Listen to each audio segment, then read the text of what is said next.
I built this life. She burned it.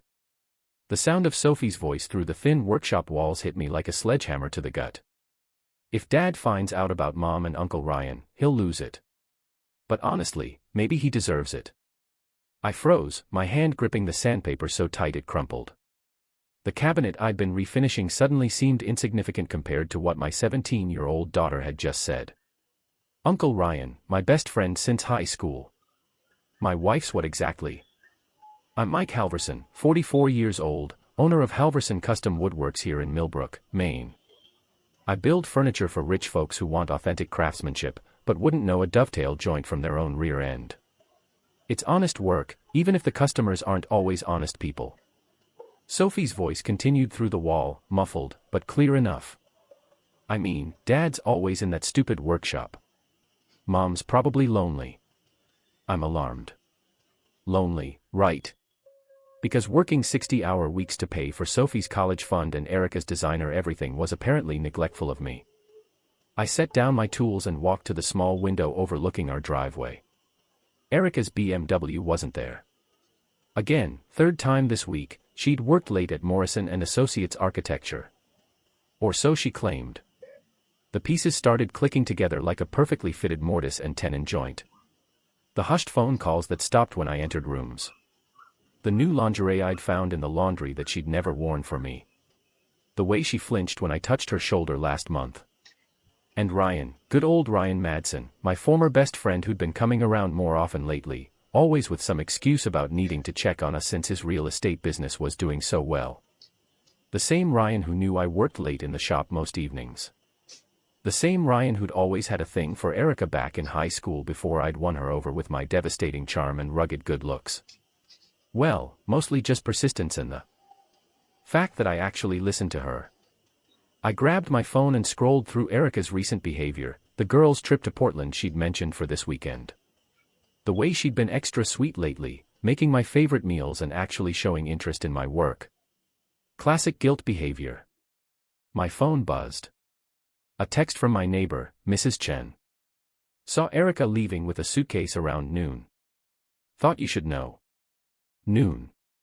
She told me she was leaving Friday evening. It was Thursday. I walked back into the house.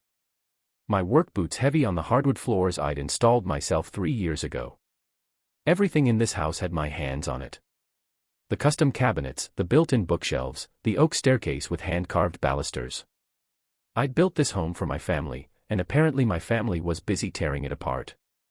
Sophie was in the kitchen, earbuds in, scrolling through TikTok. She looked up when I entered and I saw something in her eyes. Guilt, pity, both. Hey, Dad. Mom left for her trip. Bookbots, he heard. I opened the refrigerator. Not really looking for anything. You okay here for the weekend? I'm 17, not 7. Besides, I might stay at Jessica Saturday night. Crimson, my mind racing. Erica was supposedly in Portland with her girlfriends. A home, our family beach house, empty. This house Ryan had helped me renovate house last summer. The same beach house that had a hidden room behind the master bedroom that we discovered during the renovation and decided to keep a quirky feature. The same beach house Ryan had joked about bringing dates if he were ever single again. I closed the refrigerator and looked at my daughter. Really looked at her. She had Erica's green eyes, but Amaya's stubborn chin. She was caught in the middle of whatever mess her mother had created. And that wasn't fair to her. Sophie, if you knew something that might hurt. She pulled out one earbud. What kind of something? Hypothetically. She was quiet for a moment, then shrugged. If I guess it depends on whether they'd repped by knowing or not knowing. One kid too smart for her elected for Jessica's house. I drove to the Winter Main house, but it felt like crossingly into enemy territory. I parked behind the old oak tree where my truck wouldn't beside from the road and used my key till I let myself in. The house smelled like the vanilla candles. Erica lovely. Fresh flowers sat on the kitchen counter. Wine glasses in the sink. Button. 2 wine glasses. I walked to the rest bed beyond the hidden panel that opened the secret room. It was small, maybe 6 by 8 feet, with a one-way bedroom that looked into the bedroom. The previous and owners had been eccentric, to put it mildly. When Ryan and I had discovered it during renovations, we laughed about it like something out of a spy movie, he'd said. Now it felt like the universally did sticks of humor. I set up my phone to record and settled into wait. If I was wrong, I'd feel like an idiot and go home. If I were you was right, well, I'd cross that too till I came to it. I didn't have to wait long. At 10:47 p.m., I heard Cardo slam. We heard Hart hammered ahead as I peered the one-way mirror into the bedroom. Erica's voice carried through the house higher and more anything that. I'd heard it in months. I can't believe we did this. I've been wanting to get you for so long. Ryan's deeper voice responded, it's per Mike never comes here during the week. Wrong, buddy. So very they wrong. They entered the bedroom and had your first clear look at my wife with another man. Erica wore a red dress I'd never seen before. Something that hugged her and made her look 10 years. Her hair was loose around her shoulders instead of the practical ponytail she usually wore. She looked beautiful. She looked happy. She looked nothing like the woman who'd been sharing my bed for the past 6 months, going through the motions of our marriage like she was reading from a script. Ryan moved behind her, his hands on her waist, and kissed her neck. She melted into him in a way that made my chest tighten. When was the last time she'd responded to my touch like that? I love you, she whispered, turning in his arms. I love you, too. I should have fought for you 20 years ago instead of letting Mike win like I was some prize in a contest instead of the men who'd built a life with her, who'd held her hand through her father's funeral, who'd stayed up all night when Sophie had pneumonia as a baby. I started recording as they began undressing each other with the desperate passion of people who'd been denying themselves for too long. My wife's body, which I knew better than my own, responding to another man's touch. My best friend's hands on the woman I'd promised to love and protect. The rational part of my brain told me to leave. I had enough evidence, but I couldn't move. I was transfixed by the destruction of my life, watching it unfold in real time through a one-way mirror like some twisted reality show. They made love with an intensity that Erica and I hadn't shared in years, maybe ever. She was vocal, passionate, completely uninhibited. Ryan was gentle, but confident, like he knew exactly what she needed. When it was over, they lay tangled in sheets I'd bought for family vacations, talking in the low, intimate voices of people who'd found their missing piece. What are we going to tell them? Erica asked, tracing circles on Ryan's chest. We'll figure it out. Julia's been suspicious anyway. And Mike, he's a good guy. He doesn't deserve this. But I can't give you up. Not again. A good guy. How generous of him. I feel terrible about Sophie. She knows something's going on. Kids are resilient. She'll understand eventually. No, she wouldn't because she was 17 and still believed her parents were the good guys in her story. This would shatter that illusion, and there was no amount of resilience that would fix it completely. I stopped recording and slipped out of the house while they were in the shower together. My hands shook as I drove home, the video file burning a hole in my phone, like evidence of a crime I'd committed instead of discovered. Back in my workshop, I sat in the dark for hours, trying to process what I'd seen. 22 years of marriage, 2 decades of building a life together, of compromise and shared dreams and inside jokes that no one else understood. Gone, replaced by red dresses and secret weekend getaways and my best friend's hands on my wife's body. The smart thing would be to call a lawyer, file for divorce, split everything 50-50, and try to maintain some dignity in the process. But I wasn't feeling particularly smart. I was feeling angry and hurt and like the fool who'd been working his A off to provide for a family that was busy replacing him. By sunrise, I had a plan. It wasn't a good plan, and it probably wasn't a smart plan, but it was my plan. And for the first time in months, I felt like I had some control over my life. I called Julia Madsen. Mike, it's 6 o'clock in the morning. Is everything okay? On your definition of okay, we need to talk in person today. There was a pause. About what? About why our spouses are at my beach house together right now instead of where they told us they'd be. Another pause, longer this time. When Julia spoke again, her voice was different, harder. I'll be right over. Julia arrived 30 minutes later with coffee and the kind of grim expression I recognized from my own mirror. She was a small woman, barely 5 feet 2 inches, with short brown hair and the no-nonsense demeanor of someone who managed a household with 3 kids under 15. She'd always been the practical one in our group, the one who remembered birthdays and organized neighborhood barbecues and kept the rest of us functioning adults. I showed her the video. She watched it twice without saying a word, her face growing paler with each passing minute. When it ended, she set my phone down carefully and stared at her coffee. "How long have you known?" she asked. "Since yesterday." "You?" "I've suspected for about 2 months. Ryan's been different, happier, more attentive to his appearance, working late more often." She looked up at me. "I hired a private investigator last week. And he confirmed it yesterday. That's why I'm not more surprised by this." She gestured at my phone. "Though seeing it is different than knowing it." We sat in silence for a moment. Two people whose lives lived in the world that we found it. We sat in getting Riley Ryan's taker right now than not left with him. We sat in silence. That's why I'm not more surprised by this. Though seeing it is different, unless two people whose lives had been quietly demolished while they weren't paying attention. "What do you want to do about it?" I asked. Julia's smile was sharp enough to cut glass. "I want them to hurt the way we're hurting. I want them to be as humiliated and betrayed as we are. And I want everyone in this town to know exactly what kind of people they really are." I like Julia's thinking. "I have an idea," I said. The plan was simple. Public humiliation with a side of social media destruction. Julie and I spent Saturday morning preparing while our respective spouses were busy betraying us in high-definition detail. First, we gathered evidence. Julia's private investigator had photos of Ryan and Erica at restaurants holding hands in his car, kissing outside her office building. I had the video from the beach house and screenshots of text messages I'd found on an old phone Erica had forgotten in her car. The messages were worse than the video, somehow. Intimate conversations about their feelings, their plans, their complaints about their current spouses. I was emotionally distant and obsessed with work. Julia was controlling and suspicious. We were obstacles to their great love story. Inconvenient details to be managed. Second, we planned the reveal. Julia's youngest daughter, Emma, had a birthday party scheduled for Sunday afternoon. The whole neighborhood would be there, including several mutual friends, Erica's boss from the architecture firm, and most importantly, Ryan's biggest real estate clients. The Hendersons were looking to buy $1 million waterfront property, and Ryan had been courting them for months. "Are you sure about this?"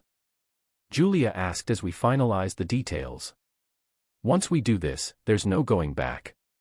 Our marriages are over." "They're already over," I said. "We're just making it official." Sunday morning, Erica came home glowing with what she claimed was the rejuvenating power of a girls' weekend in Portland.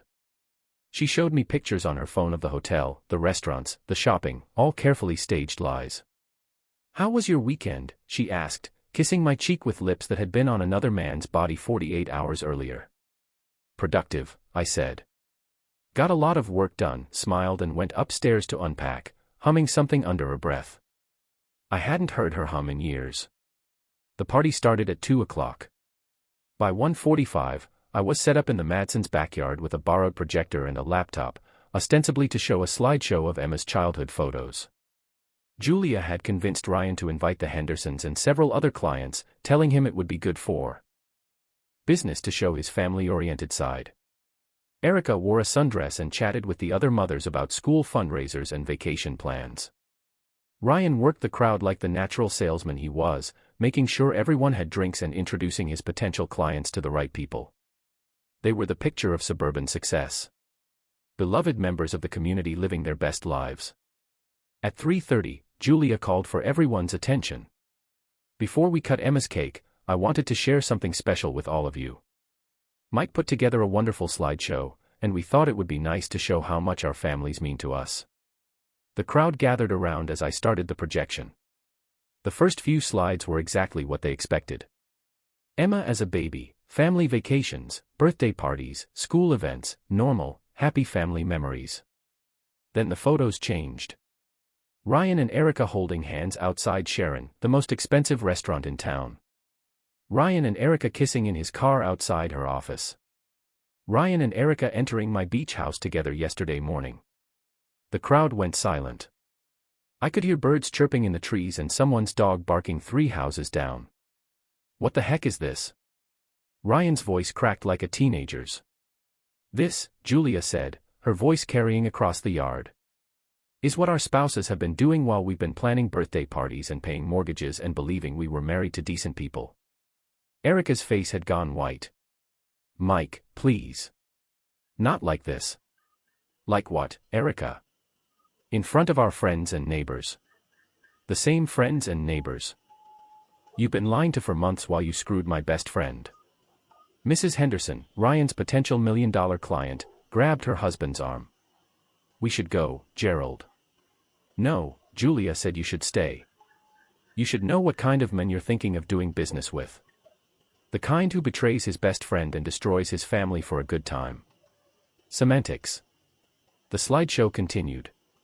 Text message screenshots appeared on the screen, blown up large enough for everyone to read. Erica complaining about our dead bedroom. Ryan calling me clueless. Both of them making plans to leave their spouses once they figured out the logistics. Sophie appeared at my elbow. She'd arrived late from Jessica's house and was staring at the screen with her mouth open. Dad, what are you doing? I'm telling the truth, sweetheart. Something your mother seems to have forgotten how to do. Regos tried to rush the projector, but Big Eddie Morrison, who owned the local bar and had arms like tree trunks, stepped in his way. I don't think so, buddy. Let the man finish his presentation. The final slide was the video from the beach house. I'd edited it to show just enough to make the situation clear without being pornographic, but it was devastating nonetheless. My wife and my best friend in my family's bed, declaring their love for each other while planning the destruction of 2 families. When it ended, the silence stretched for what felt like hours, but was probably only seconds. Then Emma, Julia's 8-year-old birthday girl, asked in a voice that carried across the yard, Daddy, why were you kissing Mrs. Halverson? And that's when Ryan's world truly fell apart. The aftermath of Emma's innocent question was swift and brutal. Mrs. Henderson and her husband left immediately, taking Ryan's $1 million commission with them. Half the party followed, some out of disgust, others to spread the gossip faster. The remaining guests stood around like rubberneckers at a car accident, unable to look away from the destruction. Erica was crying, mascara streaming down her cheeks. You've ruined everything. Everything, Mike Slaughter. I ruined everything. I wasn't the one making weekend plans with someone else's husband. You don't understand. You've never understood. We fell in love. It wasn't supposed to happen, but it did. People can't help who they love. They can help what they do about it.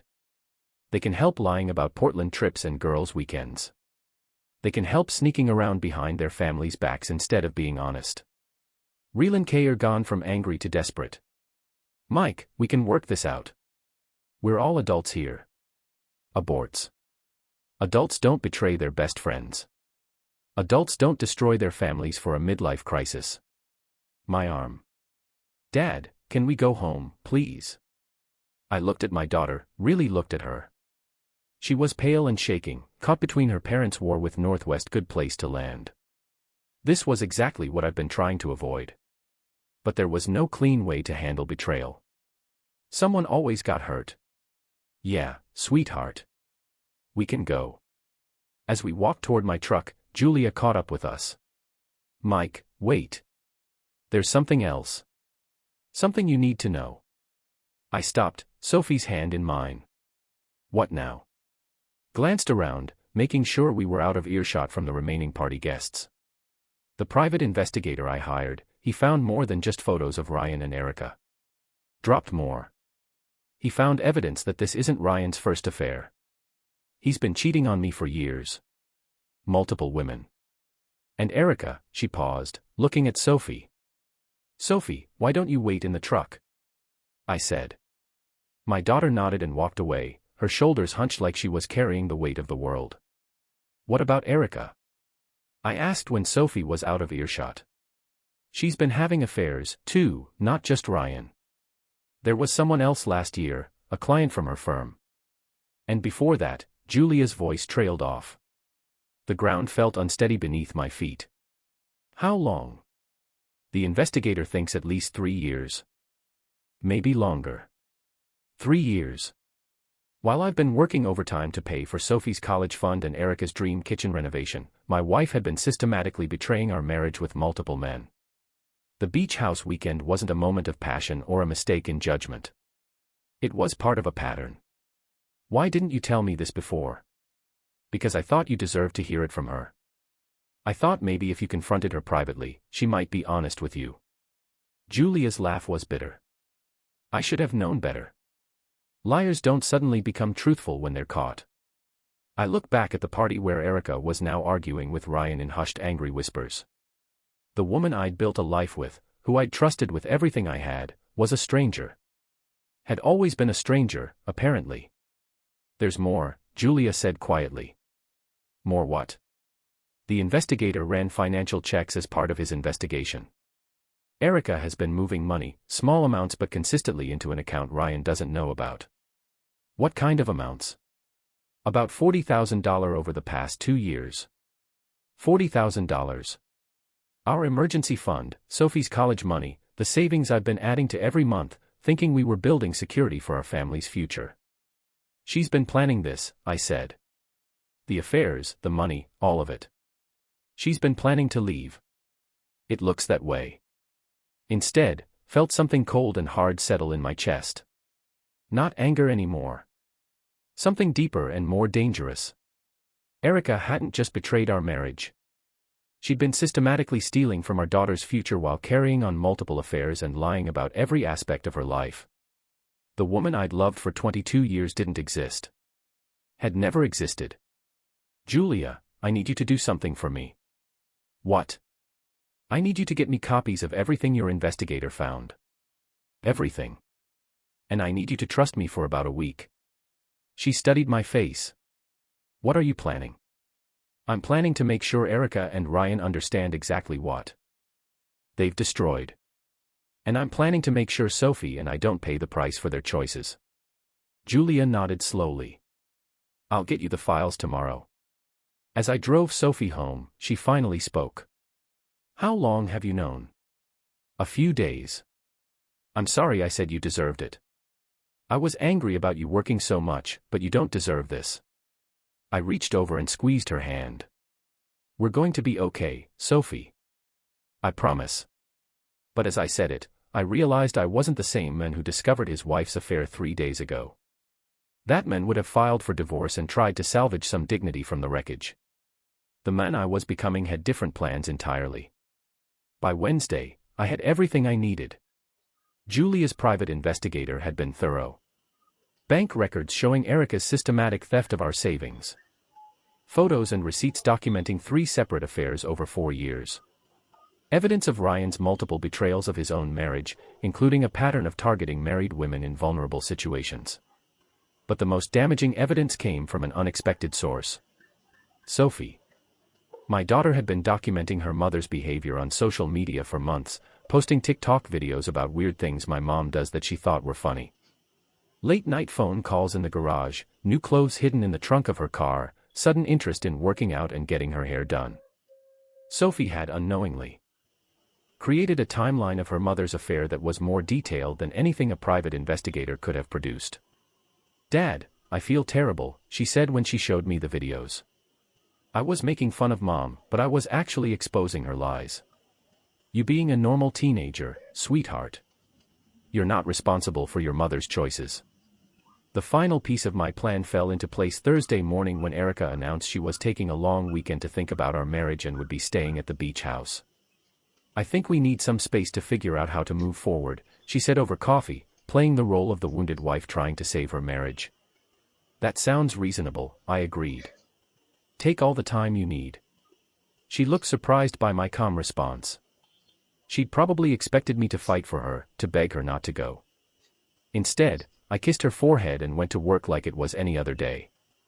That evening, I invited everyone to the beach house.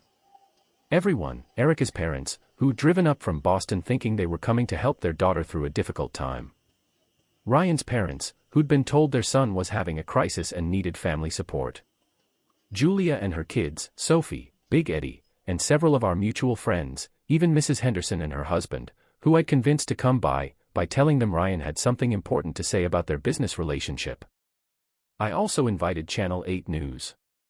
I told them I had a story about small-town corruption and financial fraud that would interest their viewers. The beach house was packed by 7 p.m. Erica and Ryan had been there since afternoon, probably planning their next moves and enjoying their temporary freedom. They walked into the living room expecting to find it empty and instead found 30 people waiting for them. Surprise, I said. I thought it was time for some family therapy. Erica's face went through several expressions in rapid succession.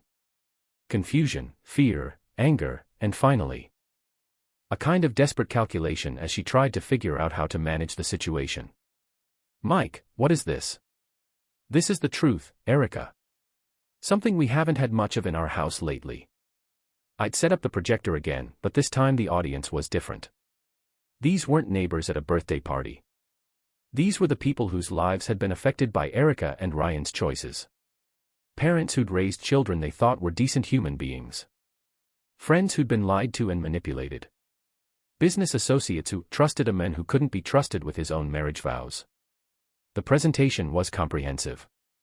Financial records showing Erica's theft of our savings. Evidence of multiple affairs by both Erica and Ryan. Documentation of lies told to family, friends, and business associates. A complete picture of two people who'd been living double lives while everyone around them paid the price. Erica's mother started crying halfway through. Ryan's father, a retired Marine who had raised his son to believe in honor and integrity, stood up and walked out without saying a word. When I finished, the room was silent, except for the sound of Erica sobbing. There's one more thing, I said. Erica, you've been worried about how to tell everyone about your plans to leave. Well, now they know. You're free to go. But you're going alone, and you're going with nothing but what you brought into this marriage. I handed her an envelope. Divorce papers. I'm filing for full custody of Sophie, and I'm pressing charges for theft of marital assets. You have 48 hours to return the money you stole from our daughter's college fund, or the district attorney will be handling this instead of divorce court. Erica looked at the papers, then at me, then at the room full of people staring at her. You can't do this. You can't destroy my life because you're hurt. I'm not destroying your life, Erica. I'm revealing it. There's a difference. Tried to step forward. Mike, this has gone far enough. Has it? Because I don't think it has. Mrs. Henderson, did you know that Ryan has been using client information to target married women for affairs? That he's been meeting potential mistresses at properties he's supposed to be showing to buyers like you? Mrs. Henderson's husband stood up. We're calling our attorney if our personal information was compromised. It was, I said. I have documentation. The room erupted, Erica's parents demanding explanations. Ryan's mother crying. Julia's children asking why everyone was yelling. Sophie standing in the corner filming everything on her phone with the detached fascination of her generation. In the middle of the chaos, I walked over to Erica. She was still holding the divorce papers, mascara streaking down her face, looking nothing like the confident, beautiful woman who'd been planning to leave her family for a better life. You wanted out, I said quietly, so only she could hear. Now you're out. But you don't get to take half of everything I built while you were busy tearing it down. You don't get to steal from our daughter's future to fund your escape plan. And you don't get to play the victim when the consequences of your choices finally catch up with you. She looked up at me with something I'd never seen in her eyes before. Fear. I loved you, she whispered. No, I said you loved the idea of me, the security I provided, the life I built for you, the freedom to do whatever you wanted while someone else paid the bills, but you never loved me. If you had, you wouldn't have been able to do this. I walked away from her then towards Sophie, who was still filming. You getting all this, sweetheart? Marginalized, she nodded, tears streaming down her face for posterity. Good girl. The crowd was beginning to disperse. Some people left in disgust. Others stayed to offer support or get more details. The Channel 8 News crew arrived just as Ryan's parents were leaving, and I gave them an interview about financial fraud and the importance of trust in small communities. By 10 p.m., it was over. Erica and Ryan had left separately. Their grand romance reduced to a sordid scandal that would follow them for years. The money was returned to our account within 24 hours. The divorce was finalized within 6 months, with me retaining full custody of Sophie and all marital assets. Ryan's real estate business collapsed within a month. Word travels fast in small towns, and nobody wanted to work with a man who couldn't be trusted with basic human decency. He moved to Portland, where I heard he was working as a car salesman. Erica found a job with an architecture firm in Boston and rented a small apartment near her parents. Sophie visits her once a month, but their relationship will never be the same. Trust, once broken, doesn't heal completely. As for me, I kept building furniture and raising my daughter. Sophie got into her first-choice college with a full scholarship, partly because her essay about family dysfunction and personal resilience was apparently very compelling to admissions committees. Sometimes people ask if I regret how I handled things. If I think public humiliation was too harsh a punishment for adultery and theft. I tell them that some betrayals are so complete, so devastating that they require a complete response. Erica and Ryan didn't just cheat on their spouses. They systematically destroyed the trust that held two families together while stealing from their children's futures to fund their escape plans. They wanted to be free of their responsibilities and commitments. I made sure they got exactly what they wanted. And sometimes late at night in my workshop, I think about the man I was before I discovered my wife's affairs. That man believed in forgiveness and second chances and working things out like adults. That man was a fool. The man I became understands that some people will take everything you give them and then ask for more. That kindness can be mistaken for weakness and trust can be turned against you. I don't miss being that fool, but I do miss believing that the people you love will love you back the same way.